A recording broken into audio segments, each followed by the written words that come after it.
Welcome to the Menopause Playbook podcast. I'm your coach, Amelia Lady B.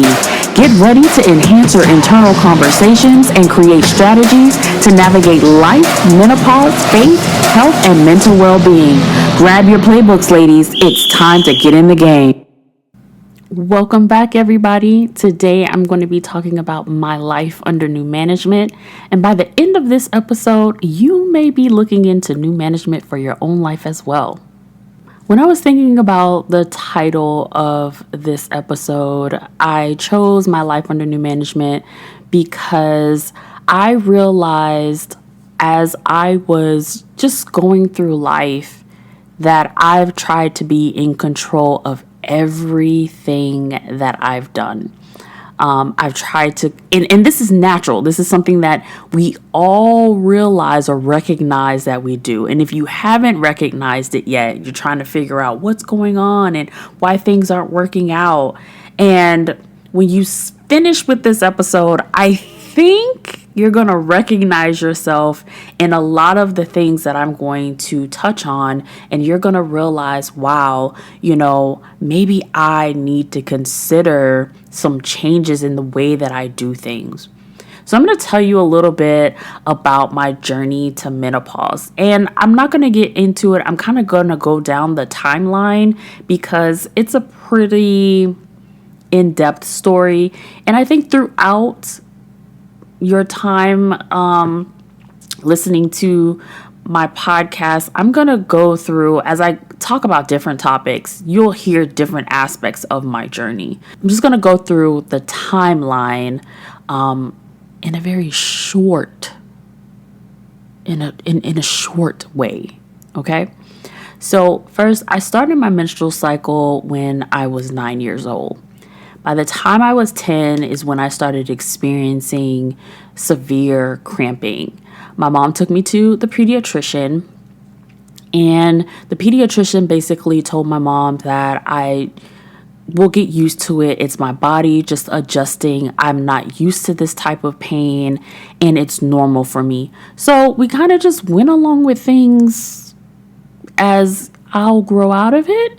So my mom gave me the basic Midol and things like that during this time. And, I would miss school maybe the first day of my menstrual cycle.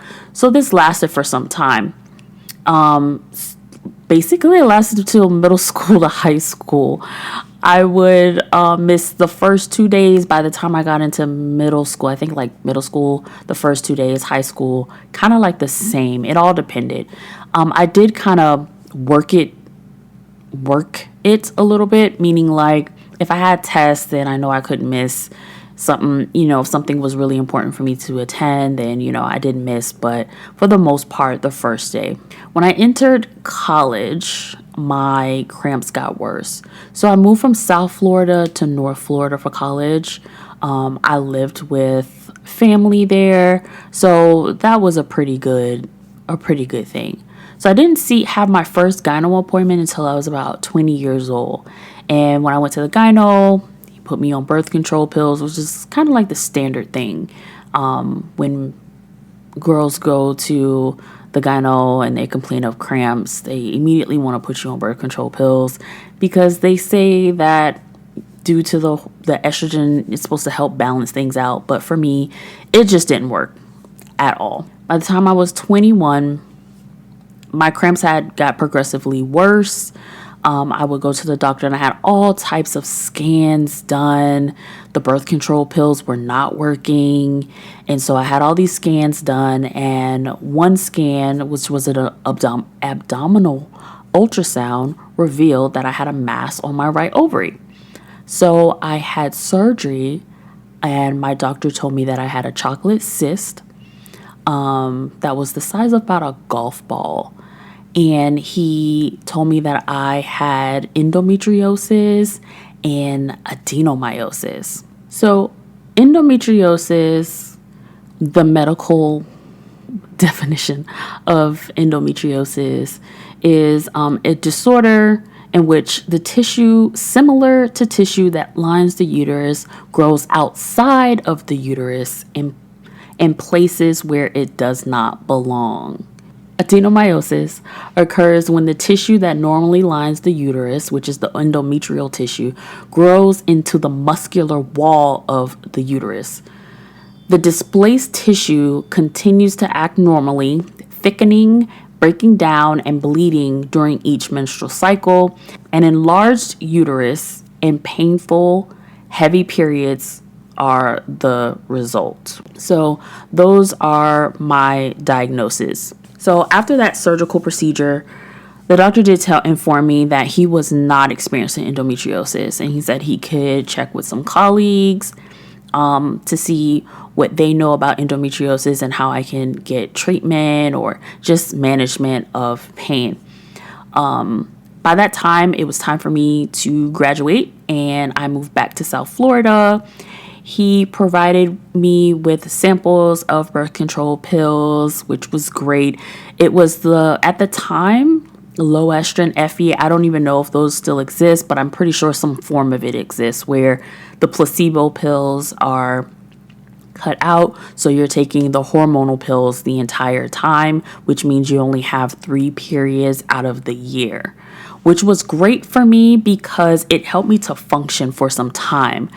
But samples run out. I couldn't afford $75 a month for just 1 pack of birth control pills. So I didn't have any birth control pills. When I moved back to South Florida, I went to several doctors who just gaslighted me and just made me feel like I was losing my mind. Like I was not telling the truth. I was making things up. I was too sensitive. It just made me feel so defeated. So I stopped searching for a doctor, and I had went to at least 5 doctors. So yeah, it was pretty bad. So I went without seeing a doctor for 7 years.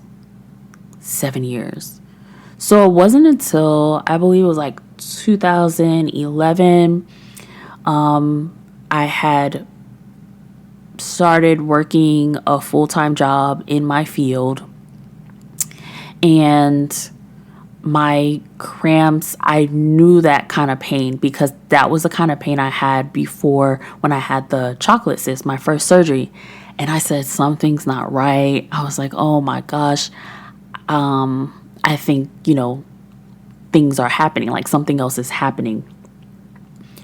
And I just prayed about it. And I was like, Lord, I don't know what else to do. I don't know how to find a doctor. I don't know what to do. And a commercial comes on one night when I don't know what I was doing. I think I was sitting down writing a paper or something. And I saw this commercial, and the commercial said, Dr. So-and-so specializes in endometriosis. And I'm like, what? So I wrote down the number, scheduled my appointment, and when it was time for my appointment, I was terrified because I was like, is this doctor going to be like everyone else? And I sat there, and that encounter really stuck out to me. I remember it so vividly. As I'm talking about it, I can actually visualize me sitting there again and seeing his face, how so impactful it was for me. So when he came in, he introduced himself, shook my hand, and he said, I'm going to be sitting here at my computer, and I'm going to be reading. I want to read your paperwork that you just filled out, but I want you to tell me what brings you here today. I am listening to you, but I'm going to be looking at the computer. And I said, sure. So I began to explain to him what I was experiencing in my body. I told him about the surgeries that I had and what the doctor had diagnosed me with when I was in Jacksonville. And he said, okay. And he said, it really does sound like endometriosis. So he says to me, this is what I'm going to do.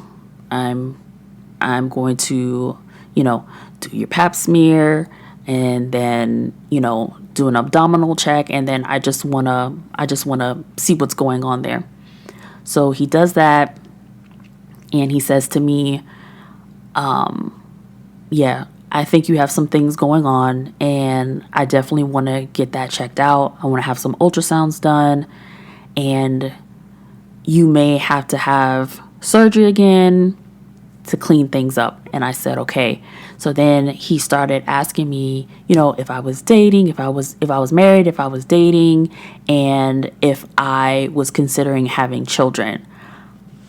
I had never I had never even thought that a doctor would ask that question. But again, I guess I had only seen the one guy I know when I was 20.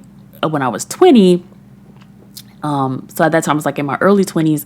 So, and then I had missed all those other years because I didn't see a doctor just because.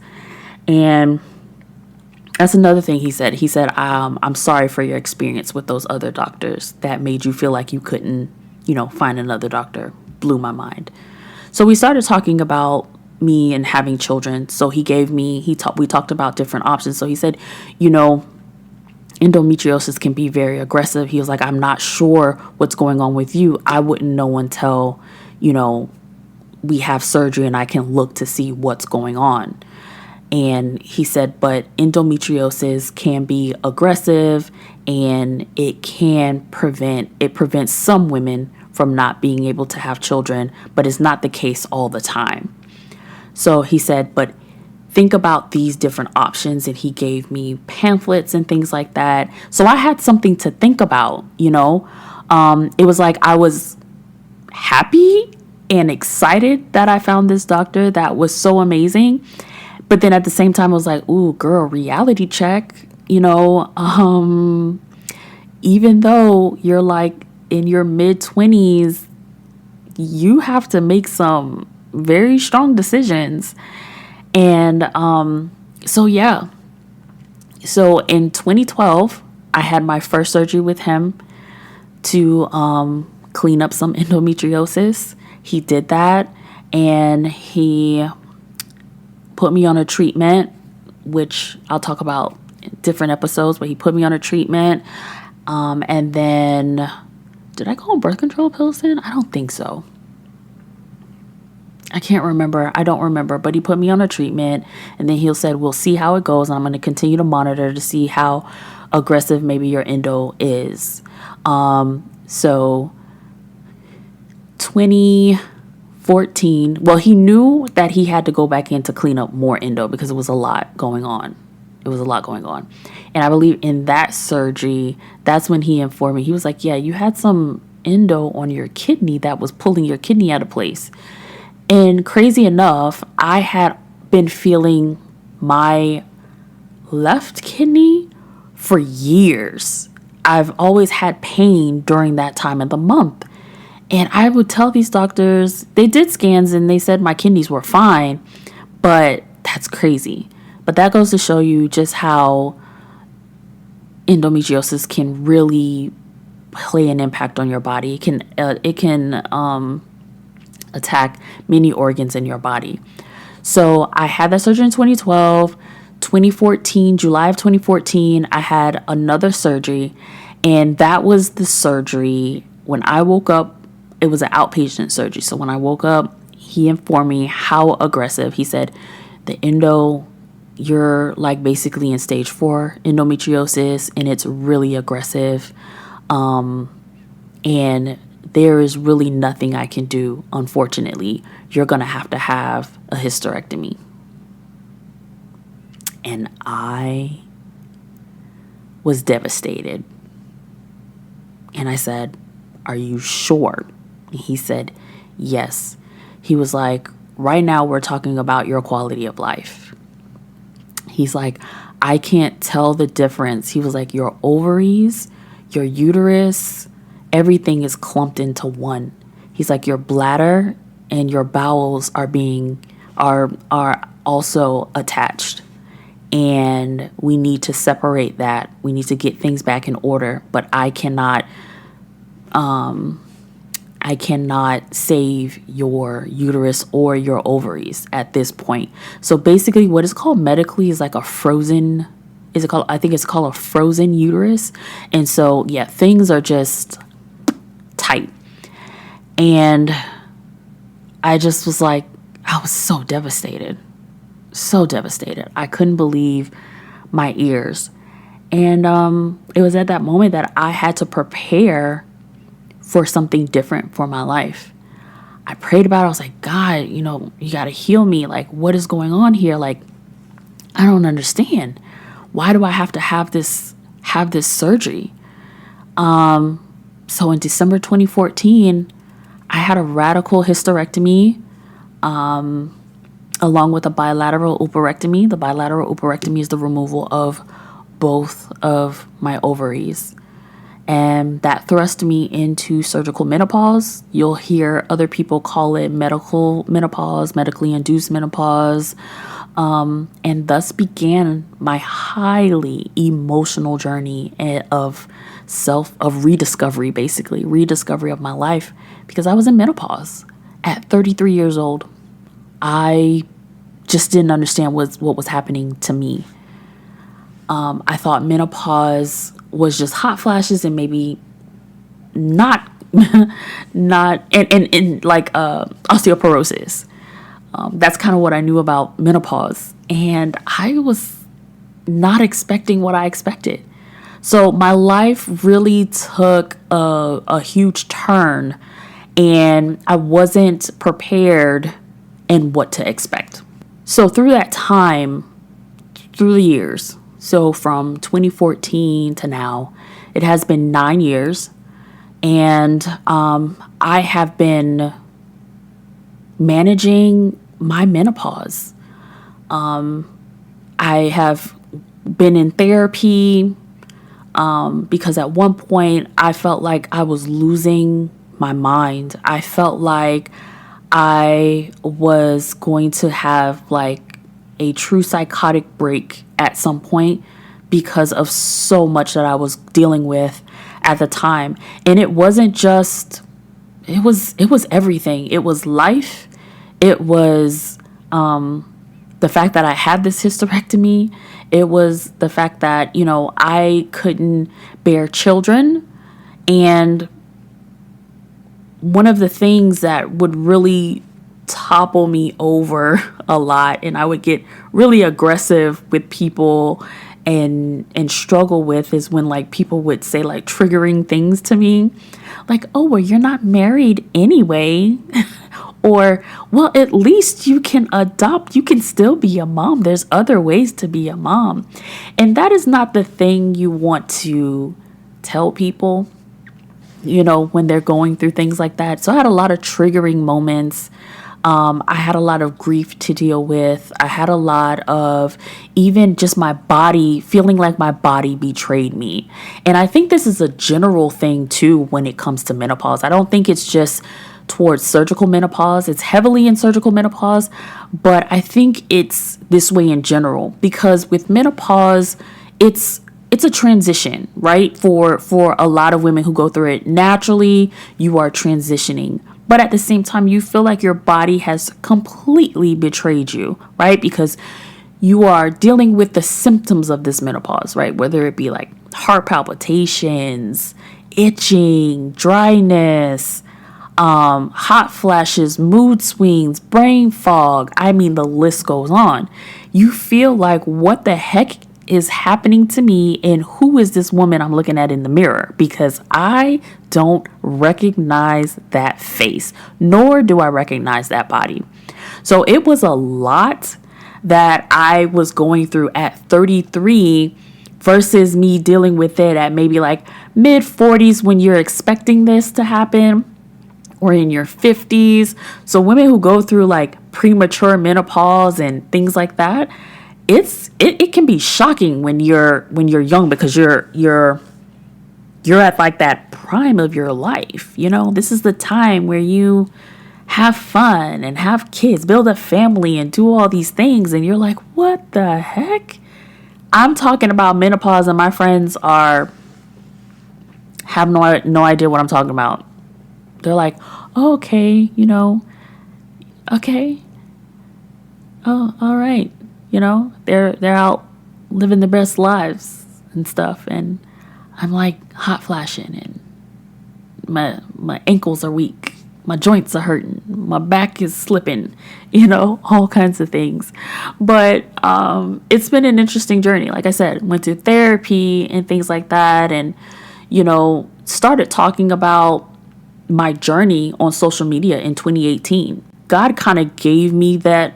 He gave me millennial menopause, basically. I woke up one night and was like, millennial and menopause. I'm like, what? He's like, yeah. So you're going to go onto Instagram and you're going to start talking about your journey with surgical menopause. And I'm like, me? Okay. Alrighty. If that's what you want me to do, I guess. So at this time, I had been going to therapy for a year. So I had worked through some things, and then all of a sudden he gives me this name. And so that's when I go ahead and I jump on social media, start talking about some stuff. And I'm like, wow, the feedback was amazing. I got a lot of DMs, a lot of comments, and just people relating to my experience. Then I started a YouTube channel, again, relating to my experience with endo and everything else. And I was just amazed at what was happening. And it was like, God was like, yeah, you went through something, but I just want you to know this journey really isn't about you. It's about the many millions, thousands, millions of women who are out there who have gone through what you've gone through similarly, but they don't have a way to talk about it. They don't have anyone to speak to it about. They kind of like, they were like you, but you're going to be the person that's going to help them navigate. And I said, wait a minute. You just told me that I'm going to share my story, God. That's all I'm supposed to be doing. Now you're telling me that I'm going to help them navigate? Okay, that's a lot. So I begin to kind of structure things a little differently. But even in the midst of the whole me being maybe like really accepting that I'm a coach, I really haven't accepted that until recently. So I was really kind of trying to put myself out there in a way, and I was like, I don't know what the heck I'm doing, and I was trying to force things to happen. And I want to say last year, I kind of went on a weird hiatus where I posted, I think, on my social media that I was going on a hiatus. Then I came back, I posted sporadically, and then left again because I thought I was ready to come back. And God pulled me back and was like, yeah, no, you're not. And I couldn't figure out what was his tit for tat. Like, I don't know what to post. I don't know what to do. I'm supposed to be doing this and this. He was like, you're following everybody else's strategy but mine. You haven't consulted with me about anything. And I said, okay. So he had to remind me who gave me the name and what I needed to provide, how I was going to provide, but I didn't ask him what he wanted me to do. So my life under new management began last year. Okay. And so it has gone through I've been fighting. The thing about it is when God says something, just do it and stop fighting. Stop. But God, what if? But God, do you see how someone else is doing this? Yeah, no. It's about what he wants you to do, not what somebody else is doing and the way that they're doing it. So God was like, first of all, you're going to start talking about, you need to share with them your true journey, your true experience. Because my experience, yes, it can be, I could talk about menopause all day long. I could talk about what I experienced with doctors and everything else. But what truly brought me through the process was God, my relationship with him. As rocky as it was at the time, because I was so angry, but what that journey looked like for me. And the sooner I started to accept, okay, God, yes, you had so much to do with this journey. And you've brought me through every aspect of it. I do need to start sharing, because there are women out there who are trying to figure out, their own lives and how to make it work, whether it be Christian women or non-Christian women, women who are trying to figure out what their belief systems are. So I don't want to say that I target Christian women only.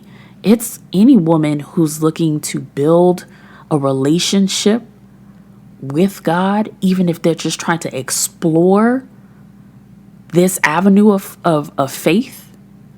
And also, you're going through such a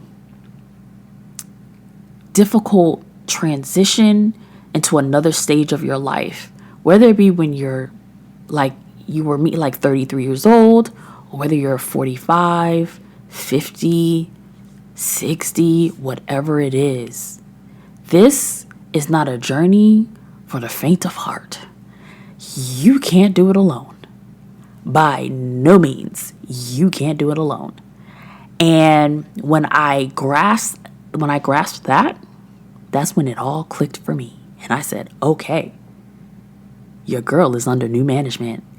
I step down from CEO, and I'll just be I'll be the chief operating officer. Lord, you tell me what to do. I'll be the COO and you're my CEO. Tell me what I need to do. Let me write this stuff down. Okay? So that's what discovering myself looked like. It was literally self-discovery. And it's like I had to ask myself a whole lot of questions. What do I want out of life? And who I am. So it had to be personal. I had to get into personal, not just business, but personal. What is it that I want out of life? And who is Amelia? What does Amelia like to do? Because what Amelia liked to do at 20 is not what Amelia likes to do right now at 42. I've changed even within a year. Some things that I used to like a year ago, I'm like, I'm done. So what is it that Amelia likes to do? What's my favorite food for real? What brings me joy? What brings me peace? Who do I want in my circle? Who are the humans that I want around me? Is it time to cut the list short? Is it time to, go into different arenas, meeting new people in different spaces? What is it that I want for myself? And then I had to think about my physical health, my mental health, and then spiritually. For sure, spiritually was first and foremost that God really worked on me with. And so that included me really reading my Bible for real. I had got the little tabs for my Bible and the little clear sticky note thingies that you could write on, and all the gel pens and the markers. And that really helped me because I'm a visually creative person, and so I like color as well. And so that helped me study a lot more. I got study tools as well, I can't remember what it's called. It was these little study workbooks that help you ask, more in-depth questions about the chapters that you read, and helps you kind of explore even your processes, what you thought about certain scriptures or certain books of the Bible, things like that.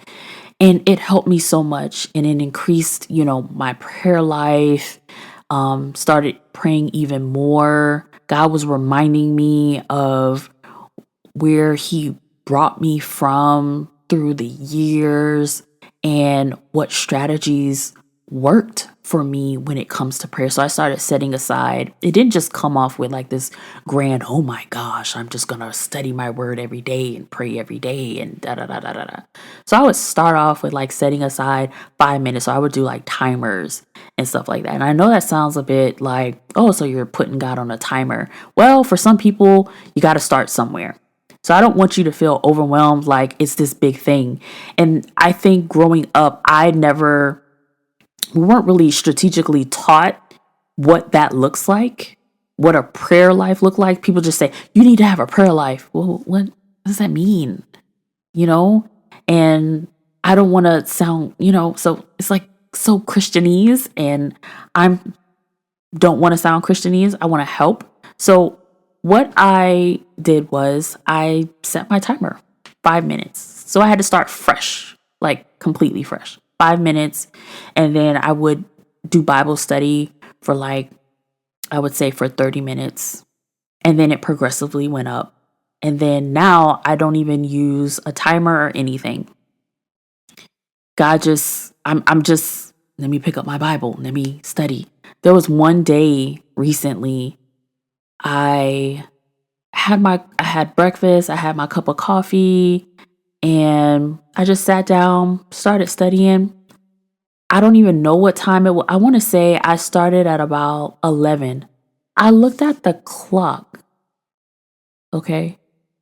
My fur baby, she knows when it's time to walk. She has an internal clock.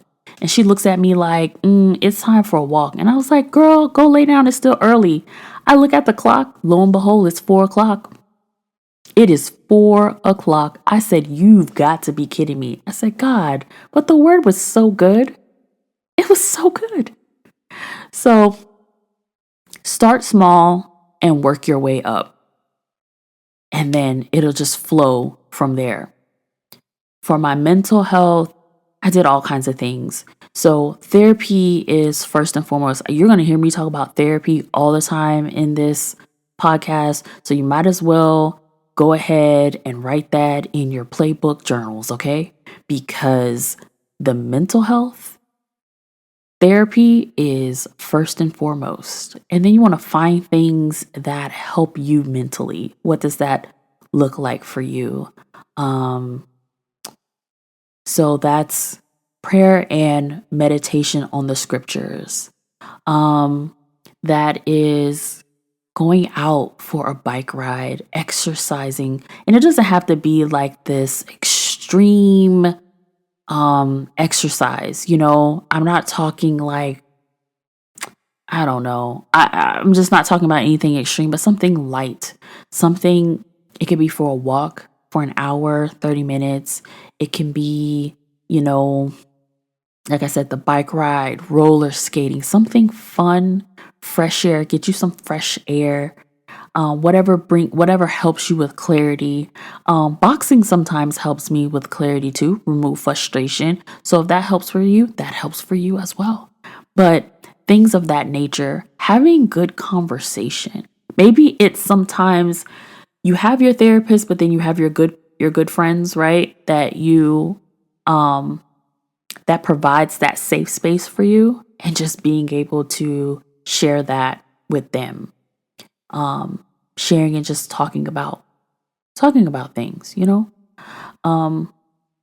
Also journaling, always a top thing for me. I love to write, but journaling really helps me to release a lot.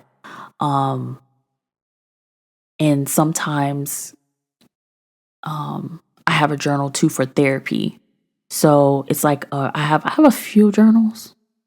So journals for certain areas, because I kind of like have certain areas of my life, like I like to track differently, but that's just me. You don't have to do that, but it just helps me to track. What else? There's so many different things. Honestly, what the next thing I want to say is it kind of goes into physical health. So you want to eat for your mental health as well, just as well as you eat for your physical health. So a lot of times, when it comes to depression, when it comes to anxiety, it can be because of some of the things that we eat. It could be because of maybe dyes that we're that's in the food. It could be a lack of minerals and vitamins. So you definitely want to keep abreast of like your blood work, going to the doctor and seeing things. A lot of times vitamin D is a big factor in depression. So you may want to check your vitamin D levels. Now, if you do have to go onto medication, then, that's between you and a doctor. I definitely say pray about it, discuss what it is, look up the side effects, and just determine what maybe suits you best. Always pay attention to your body when you take any type of medication, to see how it works for you, what it makes you feel like, and go from there. But I would say definitely look to see about vitamin deficiencies or mineral deficiencies for your physical health. For my physical health, I got back into exercising in different things. Like, I felt like I kind of was like on this like routine of doing the same old. So I would do, lifting the weights, which is definitely good for this time of life, ladies. Lifting weights, building muscle mass is very important during this time because it can help prevent osteoporosis. It also helps with your brain health. Physical health helps with your brain health, ladies. So, and also what we eat. So building up muscle mass helps with that. Another episode I'll get into. But I started playing racquetball. I do biking. I like pickleball. I know it's like a pickleball craze going on. And I kind of was like, pickleball? What is pickleball? I played one time with a friend. Well, first, I heard about it through work. We had like this work thing and they wanted to play pickleball. But I was like, I'm not going out there to sweat. And then y'all be looking at me sweating and, and then we had to go into like some a meeting right after that. I was like, you got to be kidding me here. So I didn't play pickleball with them, but I had my friend, she was like, yeah, I have pickleball paddles. I said, shut up. And she was like, yeah, let's play. So I had to Google it, go on to YouTube, see what it was about. I said, oh, let's give it a try. And I really liked it. So I picked up pickleball. Okay. I still like to do my walks. That's like a go-to thing. I still like to do my walks. I love going to the beach, seeing the sunrise, take my journal out there.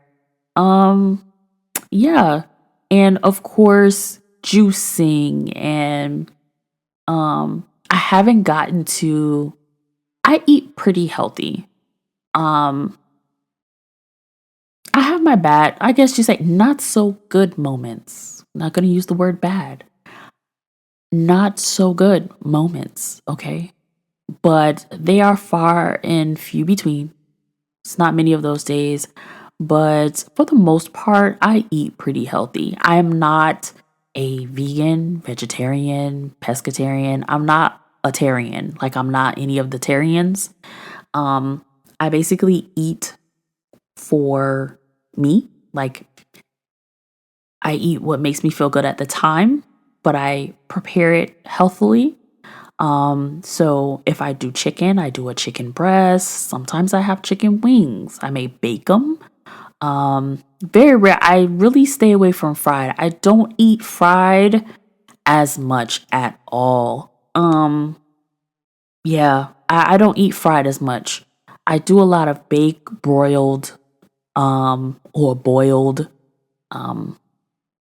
fish, chicken. That's kind of the range that I kind of stay in.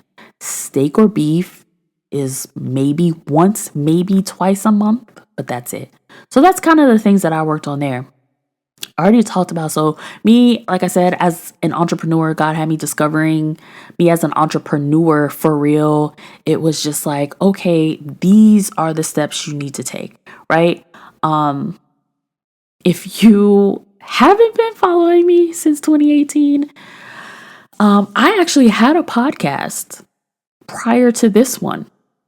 And I had it for about 2 years, but that was around the time that I was going through my back and forth. I was really dealing with a lot. So this year, God was like, you're coming back to the mic, baby. And I was like, okay, but what is that going to look like? And so one night he gave me all these episodes and I said, oh, okay, got it. And he was like, yeah, you're going to do a course. And I was like, a course? Okay, got it. And then you got a journal? And I was like, oh, really? I said, okay, God, that's a lot happening at one time there. So you want me to do that? So I dealt with a lot of imposter syndrome. I dealt with a lot of, so God, you talking about me? Huh? Is it me? So he's like, yes, ma'am, it's you. And he consistently reminds me of my life and what the purpose of what I am attempting to do or doing. He reminded me of Jeremiah, and scripture comes from Jeremiah 1:5. And it says, I chose you before I formed you in the womb. I set you apart before you were born. I appointed you a prophet to the nations. That's what he told Jeremiah. And I said, wow, this is interesting. This is interesting. And I said, okay, God, if this is what you want for me, then I cannot deny it, because every time I tried to deny it, I would get a comment or something from like YouTube videos, and it'd be like some of my old YouTube videos, that some of the ones that I put out when I first started my YouTube channel, and they'd be so encouraging. And I'm like, God, okay, all right, I see what you're doing here. Every time I try to step away, you're like, yeah, no, I'm gonna reel you right back in, because this, my dear, is for you. And so here I am, and I'm actually really grateful for this opportunity, because this is me talking about this is what I do. Like if somebody says, oh, so what do you do? This is what I do. I never talk about my 9 to 5. I'm not going there, right? So this is what I do, and I love what I do. So then your question to me is right now, I know. So how do I get there for myself? So how are you going to get there? So you're going to go through the same process.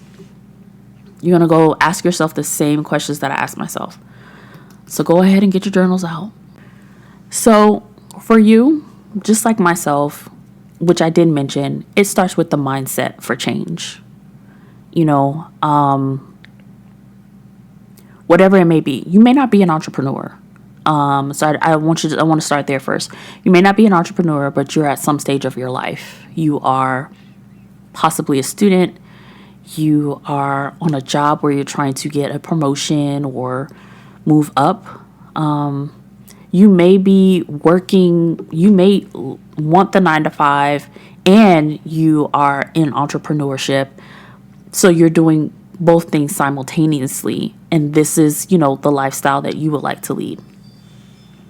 It may be different things that you're dealing with in your life. But it starts with mindset, that mindset for change. I want to help do something, or I want to do something. And it all starts with you. Are you willing to take the steps to the changes? So ask yourself that. And then ask yourself, how bad do you want it? Write down the areas that you want to make the changes in. So I had the physical health, my mental health, my spiritual health. I had my entrepreneurial, you could say, / whatever. All of those areas. So you're going to write those down and then put what areas you want to change about it. You're going to ask yourself, what do you want out of life? And then who you are as well. Who am I? Asking yourself that question. Who am I? Now, as you wrote those down, so before you go head first in and you're like writing down, what are the changes? These are the changes that I want to make. Pray about it first. Take time out for this. Set some time apart, whether it be an hour or 2 hours. Get to a quiet space, whether it be like late at night. Sometimes for me, it's late at night, if your house or your home is quiet, if you're married with kids or whatever, all the kids are asleep, husband's asleep, and you just go to a quiet space in the house and you ask yourself these questions. You pray about it. You pray first, and then you sit down and see what the Holy Spirit reveals to you as you're going through these questions. And if there's additional questions, write those questions down, because these are just some areas, and I'm pretty sure it's more extensive, but these are, as much as I kind of clump them together, because I don't this episode to be extremely long. So, but these were very important areas of my life that needed to be worked on so that I can get to the point of releasing things, of birthing things. And so whatever that looks like for you, this is going to be your starting point. So I want to give you a few scriptures that helped me. You can find others as well for yourself, but here are a few scriptures for your personal life. And these are really pretty much coming from the NIV version. I like these translations of these scriptures. So the first is John 15:5. I am the vine, you are the branches. If you remain in me and I in you, you will bear much fruit. Apart from me, you can do nothing. And so, again, what this looks like is studying your Bible for yourself, expanding your prayer life, fasting, giving God the time that you give to things that don't build you up. So that's things like scrolling on social media, watching TV, even spending too much time over your business. That can be, you can put these things as idols in your life because they're taking more of your time than what you're giving God. And those are things that we don't want to do, because we shouldn't have idols. Nothing should be put above God. Like hanging out every weekend, doing things for everybody else. All of that can be set as an idol. Yes, you take care of your household. You have children, you have things to do. You're a caregiver. You're, in all these different modes, all the different hats that you wear. Absolutely. But you also want to ensure that you have that time set aside for you and God. So what does this have to do with menopause? It has everything to do with menopause. When your personal life is in shambles, how do you build the other areas of your life, especially in your health and your eating and everything else? Menopause, I feel like, like the symptoms and different things, a lot of them are triggered around different things in our lives. I know what helps with my insomnia is exercise, eating properly, and having a routine. So when I put certain things into place and I have a routine, my body can begin to regulate. Now, do I need some support from time to time? Absolutely. I have valerian root on deck. But I try to manage myself too in my life in general to help with certain areas or certain things as it pertains to menopause. So for my health, 1 Corinthians 10:31 says, whether you eat or drink or whatever you do everything for the glory of God. For faith, James 1:2-4, consider it pure joy, my brothers and sisters, whenever you face trials of many kinds. And we do, ladies, because you know that the testing of your faith produces perseverance. Let perseverance finish its work so that you may be mature and complete, not lacking anything. My God, I feel like that scripture sums up this episode completely. That's basically what I was saying throughout this episode. My faith produced perseverance, and perseverance is doing its thing. It's maturing me. It's helping me to navigate this area, this new thing in my life, and helping you all. And so it's going to help you do the same thing. Not the same thing as, maybe not the same thing as what I'm doing, but whatever your niche area, whatever that is for your life, whatever that is, it's building you up to birth something great. So being that this is like the first full episode, I want to introduce to you plays for the week. So plays for the week are going to be things that it's going to sum up every episode and things that you're going to work on for the week. And so these are things you're going to write down in your playbook as well. So here are some plays. You're going to take time to discover you once again. Ask yourself some questions and don't be afraid if the answers have changed. So those questions are, what do you want out of the next 5 years of your life? So add that to your list. What are some new things that you've discovered about yourself? You're going to ask questions about your physical health, mental health, and spiritually. What do you want out of these things? Me as an entrepreneur, a worker, an employee, a mom, a wife, a caregiver. What are the things that you want out of this? Like what are you looking for? What are the things that you want to discover about yourself? And then you're going to find scriptures that speak to these areas of your life. And feel free to use the ones that I just mentioned in this episode. I hope this episode was full of gems that you can add to your playbook. Thanks for tuning in. Thank you for listening to the Menopause Playbook. Follow me on Instagram at millennialmenopause. Check out my website, millennialandmenopause.com. Until next time, ladies, be blessed, bold, and beautiful. To navigate this area, this new thing in my life, and helping you all. And so it's going to help you do the same thing. Not the same thing as, maybe not the same thing as what I'm doing, but whatever your niche area, whatever that is for your life, whatever that is, it's building you up to birth something great. So being that this is like the first full episode, I want to introduce to you plays for the week. So plays for the week are going to be things that it's going to sum up every episode and things that you're going to work on for the week. And so these are things you're going to write down in your playbook as well.